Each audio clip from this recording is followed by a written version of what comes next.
Je vais passer la parole à Monsieur Henri Tolone, qui est le CDO de Médiation-Négociation, un professionnel accompli avec plus de 30 années d'expérience dans son domaine. Et ce soir, il visite l'histoire des entreprises et de ses visionnaires. Merci de l'accueillir chaleureusement. Henri Tolone. Alors, la suivante, c'est ça. Okay. Mesdames et messieurs, bonsoir. Merci de votre accueil.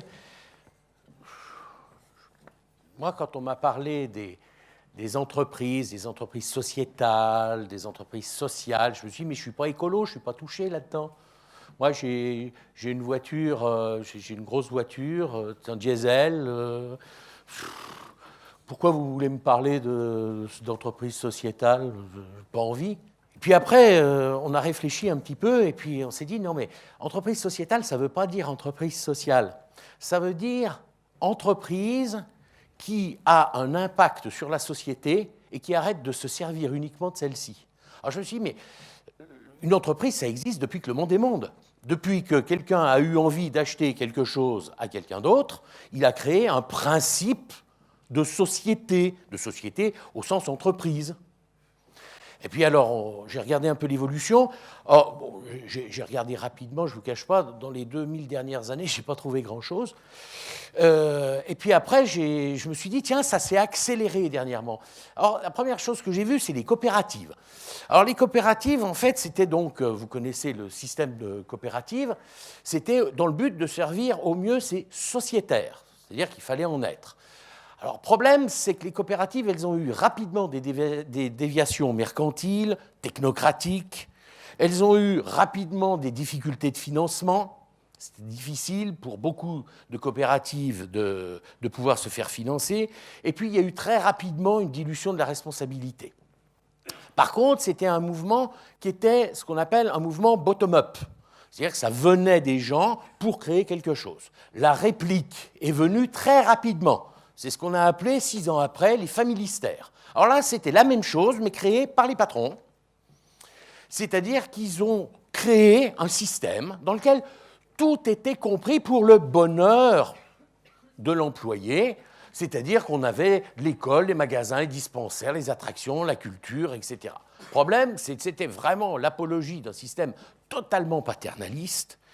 Il y avait une aliénation totale de l'ouvrier aux valeurs du patron. Et puis, quelque part, peu ou pas d'ouverture à la nouveauté. Si, il y avait le fils du patron.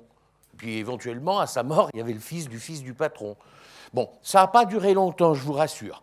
Heureusement, 1917 arrive, quelque chose se passe, et vers 1920, on fabrique les kolkhozes, sovkhozes aussi.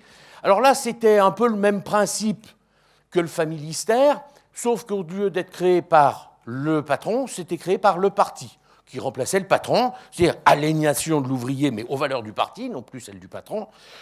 Pas ou peu de motivation naturelle à faire, parce que les enjeux, une fois qu'on en faisait partie, c'était quand même vraiment pas terrible. Et puis, une apologie du système collectiviste. On aime ou on n'aime pas. Alors, quel est le fil rouge de ces tentatives qui... Et vous voyez, on s'aperçoit qu'il y a 3 tentatives en très peu de temps. Pourquoi les gens ont voulu changer? Parce que dans le fond, ça marchait bien. On n'avait pas de principe d'entreprise. L'entreprise avait un système assez militaire, on va dire, où on répartissait les tâches en fonction de temps en temps des compétences, et puis ça marchait bien, puis d'un seul coup, ça bouge. Le fil rouge de ces tentatives, en fait, il ressemble un petit peu à ça.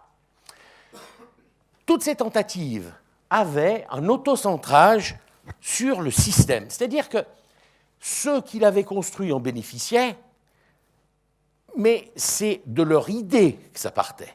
C'est-à-dire qu'il n'y avait pas de notion de partage.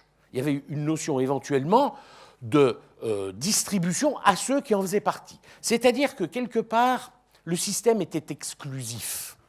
Exclusif, exclusion, on va voir qu'on se rapproche quand même de l'entreprise sociétale, à savoir, on passe plus de temps à exclure qu'à inclure, et ça coûte beaucoup plus cher de réinclure une fois qu'on a exclu. Ça commençait comme ça. Puis après, on s'est aperçu aussi, le fil rouge, l'idéologie était très marquée. Qu'elle soit une idéologie patronale, qu'elle soit une idéologie de parti, peu importe, c'était une idéologie marquée. Et puis, on s'aperçoit aussi que le système n'avait pas besoin de remettre en cause la société dans laquelle il évoluait.